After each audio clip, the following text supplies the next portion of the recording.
saldo laba yang akan dibawakan oleh rekan-rekan saya. Yang pertama, Kurniasa. Baik, terima kasih.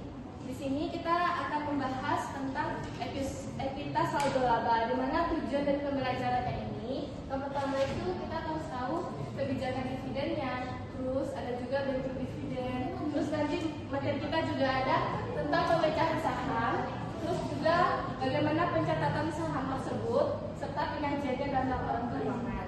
Nah, di sini kita harus tahu dulu apa pengertian dari saldo laba. Nah, di sini saldo laba itu merupakan akumulasi hasil usaha periodik yang memperhitungkan pembagian dividennya, dividen koreksi laba rugi periode lalu, dan reklasifikasi plus revaluasi aset tetap. Nah, dalam artian saldo laba ini merupakan saldo laba yang masih ditahan di perusahaan yang belum dibagikan dividennya kepada pemilik saham.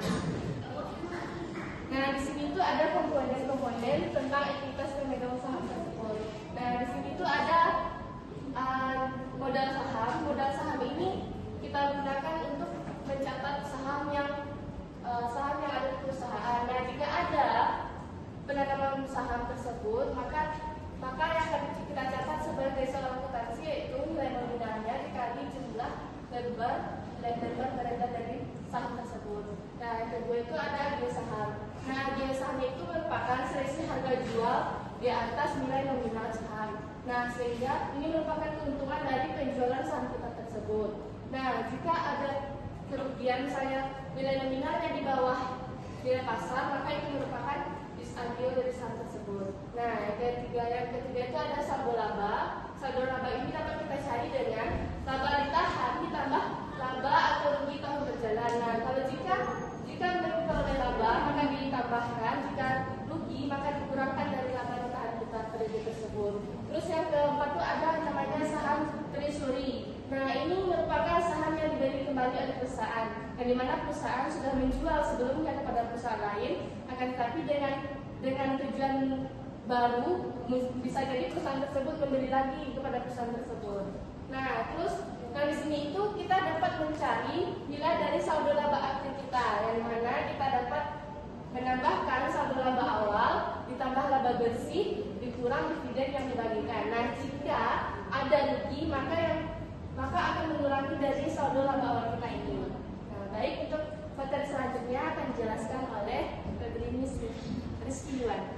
Baik, saya akan menjelaskan tentang kebijakan dividen. Kebijakan dividen ada beberapa komponen. Yang pertama, stabil dividen policy.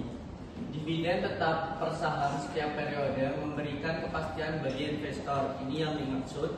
Dividen tetap per saham setiap periode meski laba fluktuatif, keuntungan, kepastian bagi investor retail, sinyal stabil perusahaan. Resiko saat laba rendah bisa tekan likuiditas. Yang selanjutnya, low regular plus extra. Dividen reguler rendah plus dividen ekstra saat laba tinggi. Di sini dividen dasar rendah tiap per saham plus ekstra saat laba surplus. Fleksibel, cocok perusahaan seperti manufaktur. Selanjutnya, constant payout ratio. Persentase tetap dari laba bersih, dividen berfluktuasi sesuai laba. Selanjutnya, residual dividen policy. Dividen dari sisa laba. Rumus dividen sama dengan laba bersih dikurang retained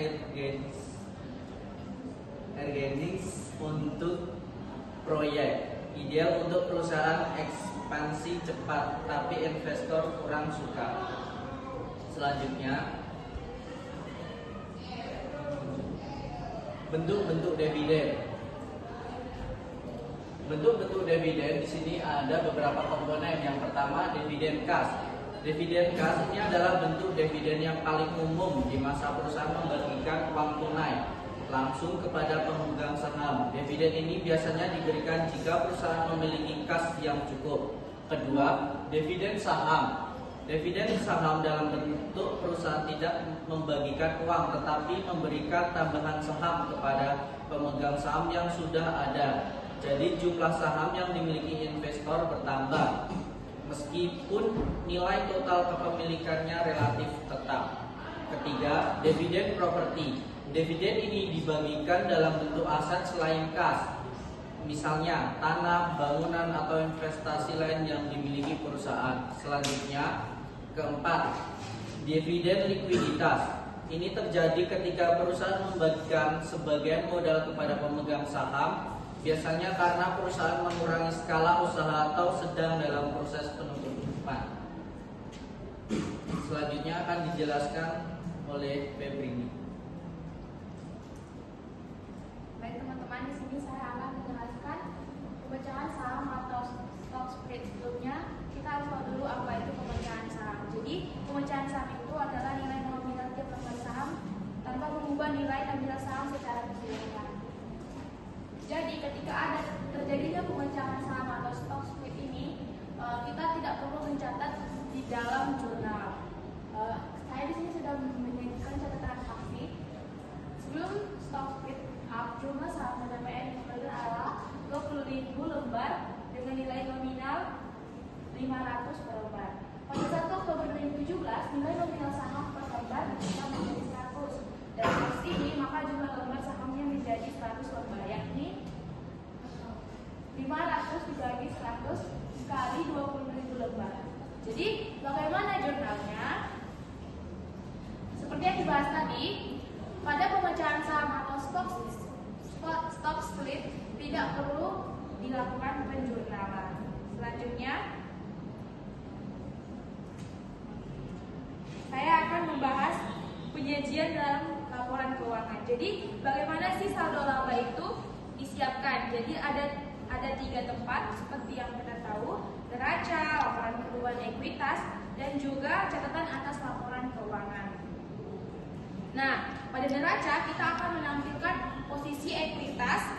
Posisi ekuitas termasuk saldo laba pada akhir periode.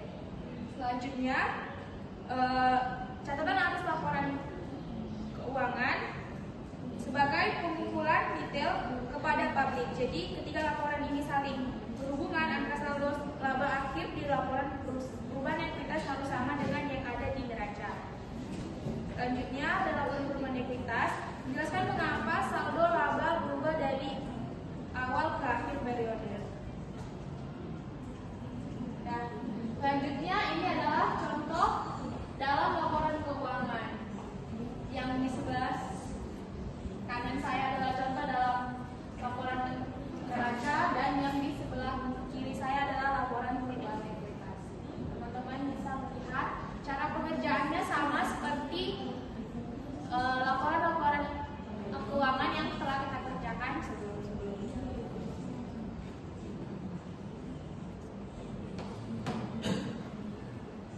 Baiklah teman-teman, dari kelompok 12 telah selesai melakukan presentasi. Apakah dari teman-teman ingin bertanya? Untuk kelompok lainnya dipersilakan untuk bertanya.